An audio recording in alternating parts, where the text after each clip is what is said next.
Salut la compagnie, c'est Jules Melon et aujourd'hui on se retrouve pour un petit podcast en compagnie de l'ami au cinéma. Comment vas-tu ? Très bien, et toi ? Ça va, c'est l'été, c'est les vacances, et qui dit été, vacances au cinéma, dit parfois film d'animation actuellement en salle, sorti mercredi dernier, le fameux, ou pas si fameux que ça finalement, Mon Ninja et moi, ou Ternet Ninja en version originale. Pourquoi ? Parce que c'est un film danois. Alors des films d'animation danois, il n'y en a pas tous les jours, donc on avait envie de s'y intéresser. Réalisé par un duo, Anders Matthesen et Torbjörn Kristoffersen. D'ailleurs ce dernier avait fait un film que tu avais vu il y a quelques années.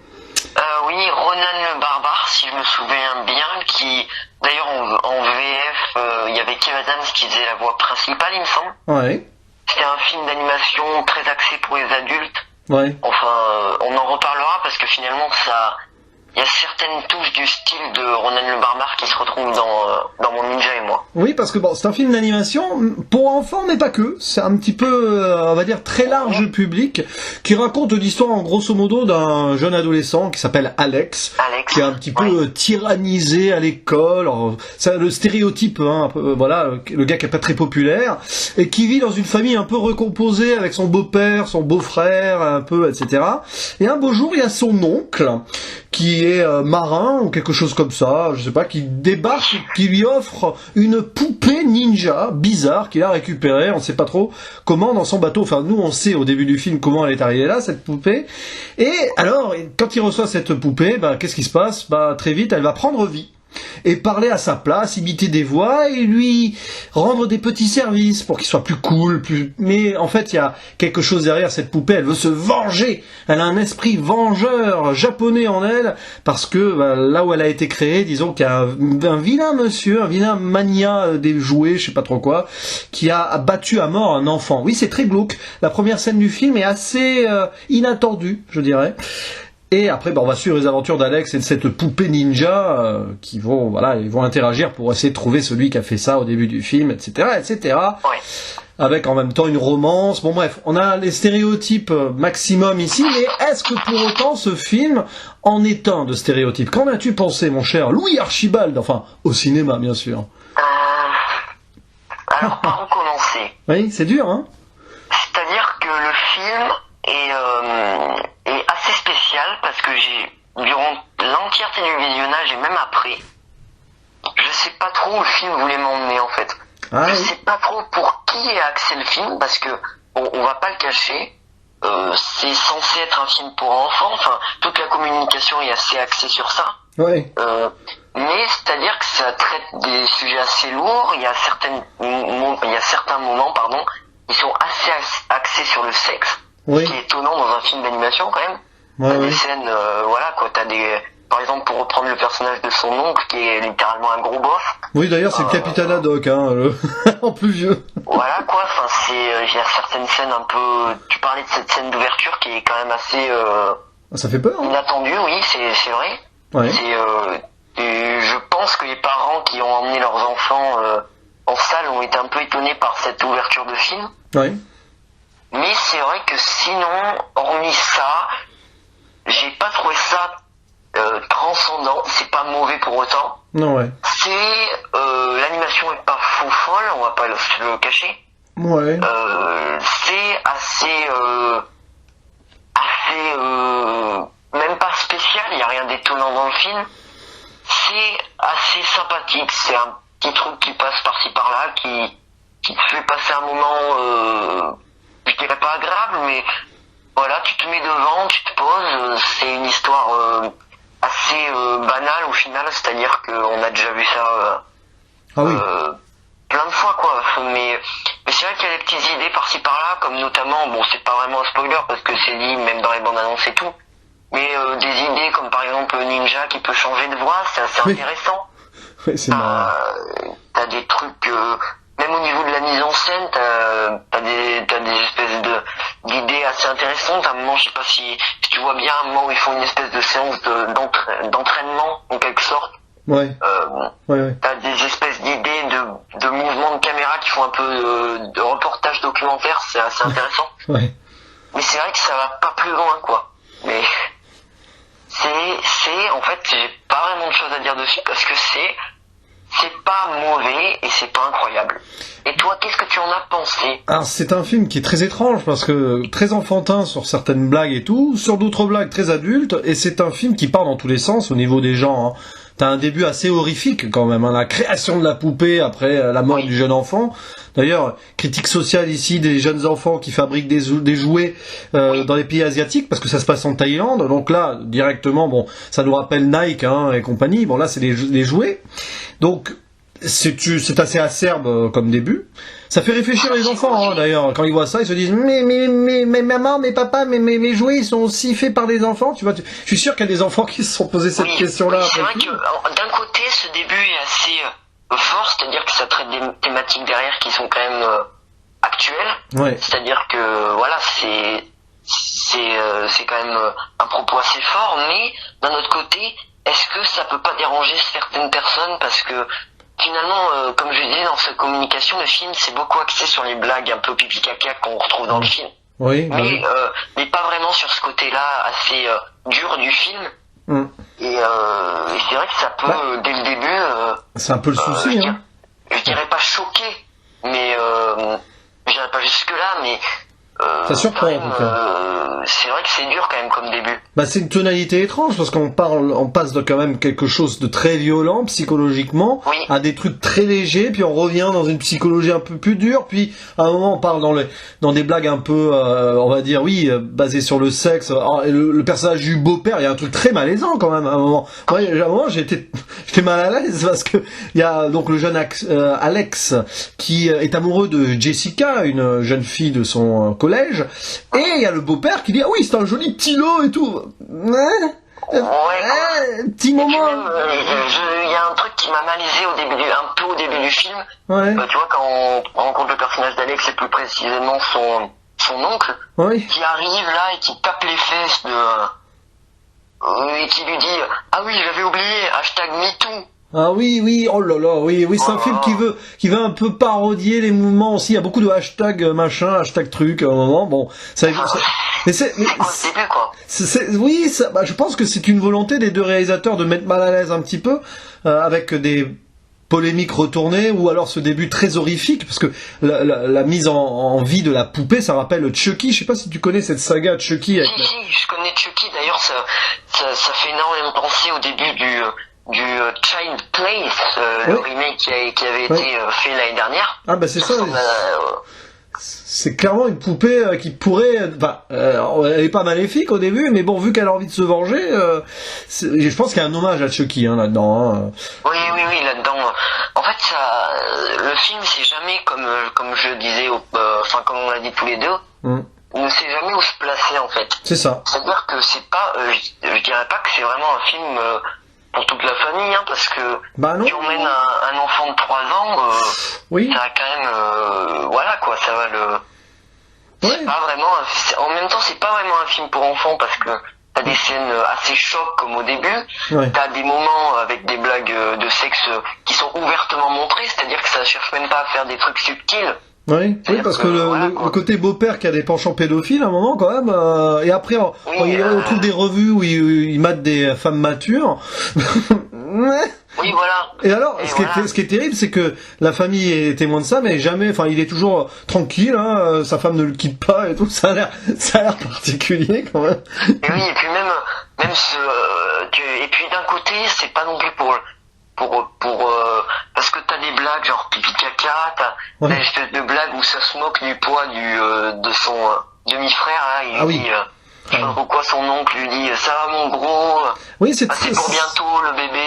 Oui, voilà, c'est très politiquement incorrect, hein. C'est un petit peu, mais ça fait grincer des dents, mais en même temps c'est pour beaucoup de gens utilisent ça pour mieux dénoncer certaines choses, mais le problème c'est ce qu'on a dit, c'est que ça part dans tous les sens, on sait pas trop où le film veut nous mener, puis alors il met des thématiques de partout, genre la romance en plus, le gamin il veut être cool avec sa bande de losers, puis il devient cool ou pas, on sait pas, machin, puis bon, l'histoire de son bourreau aussi à l'école, qui ressemble d'ailleurs à Sid dans Toy Story. Oui, dans Toy Story, oui. Oh oui, mais il y a du Pixar dans animation aussi un peu. Hein. C'est d'ailleurs on n'a pas dit, mais le héros Alex est un petit peu ton sosie. Ah bon, j'ai pas vraiment remarqué en fait. Non, on peut trouver des sosies dans tous les sens avec l'animation. Ouais, c'est vrai que, mais tu vois, pour en revenir un peu au propos du film, non, je ne cherche pas à changer de... Ah non, je sais bien. De toute façon, le héros s'appelle Alex, il s'appelle pas Louis Archibald, donc ce n'est pas toi. Oui, ça marche pas, hein. Il se sera appelé Louis Alex. Ouais. Oui, ça aurait été drôle. Mais c'est vrai que pour en revenir un peu plus sérieusement au film, c'est vrai que le film est quand même assez spécial. Oui. C'est-à-dire que tu te dis, bah, c'est un peu un ovni, quoi. Qu'est-ce que c'est ça. Là, mais en même temps, peut-être que ça a plu à beaucoup de gens parce que j'ai vu que le film est passé par pas mal de festivals, dont le Festival d'Annecy en France, en sélection officielle l'année dernière, il me semble. Oui. Parce qu'il est sorti il y a un an au Danemark. C'est ça. Je sais pas si tu savais. Ce film a même il y a 2 ans au Danemark, en 2018. Ouais. Un an et demi, ouais, c'est ça. Et puis je crois qu'il est passé dans un autre festival où il a eu un prix du jury ou un truc comme ça. Ouais. Mais c'est vrai que le film est finalement, j'ai vu aussi qu'il a des assez bons retours. Ouais. Mais c'est vrai que je me dis, est-ce que c'est vraiment un film d'animation tout public comme les gens essayent de le vendre? C'est un petit peu, ça m'a fait la même impression que le film Moutafoukaz qui était sorti en 2017. Ah oui. Qui a été pareil, qui tournait un peu dans l'adulte un peu, on va dire incisif, tout ça. Je pense que c'est un peu un mélange comme ça, du même genre. Oui, mais tu vois, pour en revenir à Moutafoukaz, c'était quand même, dès le départ, dès la communication et tout, on savait que ça allait être axé pour les adultes, tu vois. Oui, c'est vrai. Là, c'est vrai que c'est littéralement axé pour les adultes. Je pense qu'ils ont sorti avec une interdiction, il me semble. Ah, peut-être. Mais je pense qu'ils ont voulu vendre Mon Ninja et moi comme la comédie familiale de l'été en animation, mais oui, c'est vrai, moins de 12 ans, Moutafoukaz, oui, bah là non, pas moins de 12 ans, mais disons qu'en dessous de 8 ans, maintenant en dessous de 10 ans, c'est plutôt, en fait, c'est un film d'animation pour ados, en fait, Mon Ninja et moi, je dirais, plutôt. Et puis même, je trouve, sans dire que le film est mauvais ni rien, même, tu vois, pour les ados, ils n'ont pas trouvé un petit côté un peu ringard, tu vois, parce que c'est bon, ça fait rire 2 secondes, les blagues sur les dabs, enfin voilà quoi. Oui, c'est vrai, oui, bah oui. T'as l'impression que sur certains trucs, le film est un peu en retard, avec les dabs. mais c'est-à-dire qu'en fait, tu te dis, je vais en revenir encore à ça, mais pour qui le film a été fait en fait? Ah, c'est une bonne question. Je pense que... Si c'est pas pour les petits enfants, si c'est pas pour les enfants d'âge moyenne, si c'est pas pour les ados, si c'est pas pour les adultes, si c'est pas pour les grands-parents, enfin... Alors c'est pour des enfants accompagnés auxquels il faut faire un petit message pédagogique après la vision du film, par contre, parce que c'est sûr que si vous êtes des parents, vous amenez vos enfants voir ce film, parlez-leur-en après du film, voilà, expliquez 2-3 scènes quand même, parce que sinon ça va être un peu...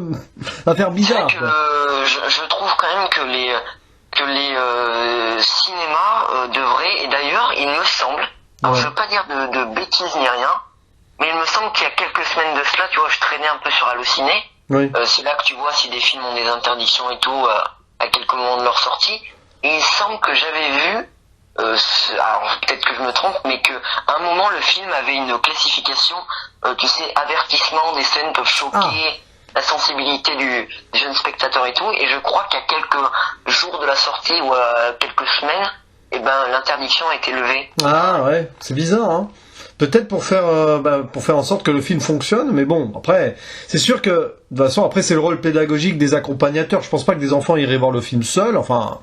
Voilà, ce sont souvent très accompagnés, en dessous de 10 ans, voilà. Oui, on va pas au cinéma tout seul, oui. Voilà. Mais il faut en parler avec ses enfants de ce film, après leur expliquer. Bon, déjà, la condition des enfants esclaves, il faut dire les choses comme elles sont, en Asie, qui produisent des objets occidentaux, ça c'est clair. Et puis après, les blagues de l'oncle qui se prend pour Capitaine Haddock, à un moment, il dit « 1000 sabords !» On s'y croirait. Bon, ça c'est la VF en même temps. Ils ont voulu faire une référence à Tintin à ce moment-là, et c'est vrai que le gars un petit peu, on sent limite alcoolique qui dit des bêtises, puis après il y a quand même une banalisation, parfois une banalisation de la violence et de la vengeance quand même dans le film un peu, enfin même s'il y a une morale, mais voilà, il y a une pédagogie à avoir. Voilà, par exemple, à une scène qui d'ailleurs je crois est présente dans la bande-annonce, il me semble. Ouais. Cette scène où ils vont être dans l'espèce de voiture, enfin pourquoi je dis l'espèce, dans la voiture. Ah oui. Et que le ninja va finalement sortir son petit couteau là, enfin pas comment on appelle ça. Son chakou, non, je sais pas. Ouais, voilà, son katana, son katana plutôt. Et que tu vois la voiture bouger, enfin voilà, c'est assez violent quand même. Enfin, oui. Puis même il y a un dealer de drogue à un moment dans le film. Enfin bon, voilà, il faut contextualiser le truc. Alors c'est vrai qu'il y a eu un débat récemment. Hein. Faut-il contextualiser et tout. C'est pas une question de contextualisation, c'est une question après d'explication. C'est vrai que si vous amenez vos plus jeunes au cinéma, faut toujours parler du film derrière, quel que soit le film d'ailleurs, même si c'est léger. Tiens, on en discute, c'est bien, machin, voilà. Mais là, je pense que oui, une petite discussion dans la voiture sur le chemin du retour s'impose. Hein. Parce que faut pas dire bon allez, on va manger des crêpes. Non, allez, on va parler du film un peu avant. Quand même. Voilà, parce que après si après moi tu vois je suis pas non plus j'ai pas la maturité qu'il faut pour faire la leçon ni rien, mais c'est vrai qu'il faut quand même que après une séance comme de film comme par exemple Mon Ninja et moi, faut quand même en parler parce que peut-être sans le savoir des parents vont emmener leur enfant, vont pas parler du film après avec leur enfant, et peut-être que les enfants vont être après perturbés par ce qu'ils ont pu voir. Oui. Et sans vraiment avoir d'explication. Et c'est vrai que pour moi, je pense que le film aurait mérité quand même une sortie en salle avec un petit avertissement, tu vois, ou à partir de 10 ans, tu vois, un truc comme ça. Oui, c'est vrai, puis quand tu vois le titre français et l'affiche, Mon Ninja et moi, tu t'attends pas spécialement à ce que ça soit comme ça. Oui, avec, attends, je crois que je l'ai à côté de moi avec un espèce de jeu de mots sur l'affiche. Ah bon, tenez-vous à carreau, il arrive. Ah oui. Voilà, alors pourquoi à carreau? On va expliquer parce que le titre anglophone c'est Checkered Ninja, c'est qu'il est fait à partir d'une écharpe à carreaux. Voilà. Voilà, ça se voit au début du film. Il est fait par erreur, ce ninja, cette poupée. Enfin, à la base, c'était un truc qui était pas vivant, mais un esprit l'a possédé parce qu'il y a eu un truc fantastique au début du film. On n'en dit pas plus pour que vous ayez la surprise. Mais c'est un petit peu Frankenstein, quoi, le machin. Et voilà, donc il est à carreaux. Voilà, donc il faut se tenir à carreaux, ce qui est drôle. Oh. Remarque, c'est pas pire que les blagues sur l'affiche des blagues de Toto là qui va sortir le 5 août. Hein. Dont on parlera peut-être pas. J'en sais. Je sais pas pourquoi celui-là, je sens que ça sera les vacances en août, encore plus. Oui. Voilà, c'est bizarre, on a des excuses là. Non, mais voilà, pour en revenir à ce film, alors la VF est sympa. Je sais pas si t'as remarqué, mais la version française du ninja, c'est un certain Stéphane Ronchevski qui a fait la voix du Joker dans The Dark Knight de Heath Ledger. Oui, il y a des moments où ça se sent, ça va bien avec le personnage du coup. Oui, c'est vrai que le ninja, en fait, la voix est assez sympa et même toute la VF, tu vois, même si le personnage de l'oncle est pas spécialement le personnage le plus intéressant, la VF est pas mal aussi dessus. Ouais. T'as pas mal de trucs. À part, il y a juste peut-être une voix française que voilà, c'est pas la meilleure, quoi. C'est tu sais l'ami d'Alex, tu sais avec les lunettes là. Ouais. La voix est un peu. Ça sent quand même l'inspiration, le geek qui dab, qui se fait maltraiter, qui se fait appeler le binoclard. Enfin bon, c'est un peu cliché, quoi. Ouais, de toute façon, il y a beaucoup de clichés. Ça se joue sur le cliché, ce film. Mais, du coup, la VF, il y a une adaptation. On sent l'histoire du Capitaine Haddock, par exemple. C'est sûr que ça y est pas dans la version originale. À moins que Tintin soit très populaire au Danemark. C'est possible, remarque. C'est possible, parce qu'avec Tintin, c'est quand même un truc assez populaire. Tu vois, on a eu le film de Spielberg. Enfin, voilà, quoi. Ah oui, c'est vrai. Mais c'est vrai que c'est. Puis alors, c'est très intéressant parce que les noms ont été américanisés pour la VF et probablement pour la version anglaise, parce que je regardais un petit peu le casting et quand tu vois en version originale, il s'appelle Ash le gamin, pas Alex. Donc c'est rare d'ailleurs qu'il change les noms comme ça. Et puis la famille de Jessica là qui va être centrale au film à un moment, c'est la famille Eberfreux, alors que dans notre VF c'est autre chose. Je sais plus d'ailleurs le nom. Donc, oui. Ils ont changé les noms un peu comme ça. Bon, en même temps, c'est vrai que prononcer des trucs danois, c'est pas évident. Oui. Mais d'ailleurs, je suis en train de me rendre compte que l'un des réalisateurs, là, Anders Matthesen, a fait quasiment pour la plupart des voix. Oui, il y a des chansons aussi. Ça, c'est très dispensable. Par exemple, il y a des chansons. Ils ont voulu se la faire à la Disney à un moment. Ça ne sert pas à grand chose. La BO en soi est pas mal. Au milieu de tout ça, tu te dis quand même, c'est bon. On a déjà les blagues de cul, enfin voilà quoi. Et tu te dis c'est bon, on n'a pas besoin d'une chanson en plus. Ah oui, c'est vrai qu'à un moment, bon, ils sont dans une fête et tout, puis oui, ça essaye de partir en comédie musicale vite fait à un moment, bon, franchement. Alors, voilà, on voit vraiment le film qui a voulu tout mettre dedans. Hein. Je crois que, avec la morale finale, évidemment, bon, après, on va pas en dire plus, mais... Au final, ça te sort un espèce de mélange un peu bizarre. Bah, c'est un mash-up, quoi. Enfin, une sorte de... Je dis ça parce que le producteur s'appelle Anders Mastrup.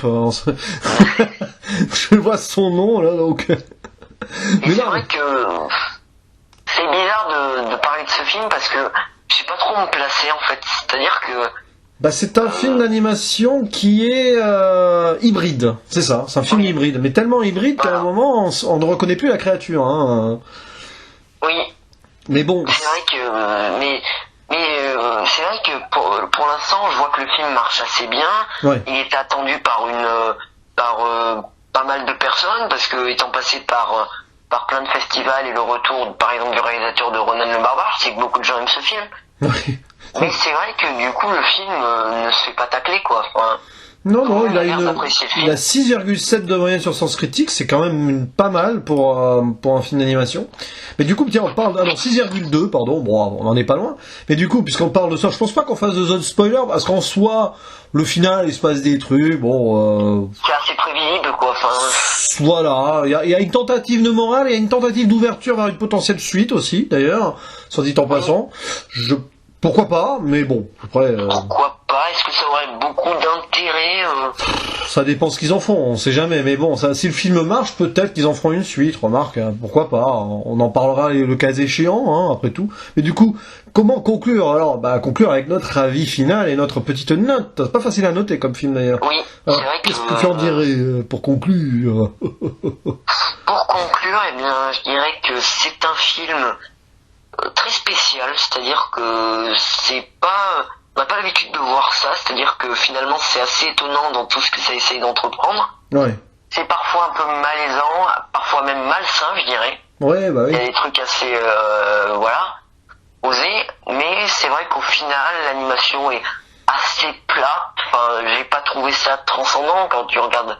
Par rapport, on disait tout à l'heure, un Pixar, c'est pas non plus la révolution, quoi. Ah non, bah non. Mais c'est vrai que c'est, je dirais pas sympathique, c'est un moment, un petit moment de cinéma, pas forcément transcendant, pas forcément incroyable, mais qui se regarde et qui est au final passable. Ah, donc ta note, ça va être quoi alors? Ouais. 5 ou 6? Alors, je suis très mitigé parce que finalement j'ai l'impression d'avoir été assez négatif quand même. Ouais. Mais finalement c'est pas non plus mauvais, hein. Donc je vais rester entre les deux, je vais donner, j'étais entre 4 et 5, mais je donnerai 5. 5, pour d'accord. être par un juste milieu, c'est-à-dire. Oui, ça me paraît honnête. Alors moi je monte à 6 quand même, parce que après tout, ça a le mérite d'être original, c'est pas forcément bien géré tout le temps, mais pourquoi pas. Alors après de là, à vous le conseiller au cinéma, j'ai envie de dire, oui, si vous y allez en prévenant enfin, pas avec les plus jeunes non plus. Si vous avez des enfants de 5-6 ans, non, je pense que voilà. Ouais. Regardez plutôt un truc à la maison ensemble et tout, ou allez leur montrer des films français. Hein. Par exemple, l'aventure des Marguerites, moi je l'ai pas vu, mais ça a l'air axé quand même pour les enfants, quoi. Oui, à part une blague de Ro au milieu, mais bon, oui, oui, si, l'aventure des Marguerites, c'est tout public à l'aise. Hein. Mais oui, non, mais alors par contre, si vous amenez vos jeunes enfants, parlez de ce film avec eux après, parce que voilà, hein, c'est pas forcément tout le temps joyeux et tout le temps judicieux, mais après le film fait quand même son petit boulot. On passe un moment correct, sans plus. Donc moi je vais rester à un petit 6 sur 10. C'est pas le film d'animation de l'année, clairement pas. Pour moi c'est toujours en avant d'ailleurs. Hein. Voilà, même si beaucoup de détracteurs... Pour moi c'est Scooby. Non, je rigole. Ah, oui, non. Je rigole bien sûr. Hein. Non mais voilà, c'est... Oui, je vais te rejoindre parce que pour moi aussi c'est toujours en avant, film d'animation de l'année. Voilà, donc il y avait aussi... J'en ai pas vu beaucoup d'autres. Je sais pas si t'avais vu Les Enfants du Temps, un film japonais au début de l'année. Non, pas je mal l'ai raté celui-là, faudra peut-être que je le rattrape un de ces jours. Voilà, donc on vous conseille aussi, il sortira en DVD j'imagine dans quelques semaines, Les Enfants du Temps. Parce que c'était en janvier, donc ouais, bientôt une sortie DVD, je suppose. Donc voilà, après, Nous les chiens, pas mal aussi, mais je crois qu'il est plus trop à l'affiche, donc... Ah oui, Nous les chiens, ouais, avec En avant, ça se dispute quand même, parce que j'ai beaucoup aimé Nous les chiens aussi. Ouais, mais bon, voilà, Mon Ninja et moi, ma foi, pourquoi pas. Mais c'était un plaisir d'en parler avec toi, en tout cas, mon cher. Le plaisir est partagé, c'est toujours un plaisir de pouvoir parler de films avec toi. Voilà, quel que soit le film, évidemment, même si on n'aime pas un film, on en parle, c'est là, bon là, on appréciait moyen ou moyennement, on va dire ça comme ça, mais ma foi, ça mérite qu'on en parle. Et n'hésitez pas, vous, en commentaire, à dire si vous avez vu ce film, ou si vous comptez le voir, on ne sait jamais, et il ne nous reste plus qu'à faire le petit mot final, la conclusion, le traditionnel, à la prochaine. Ciao.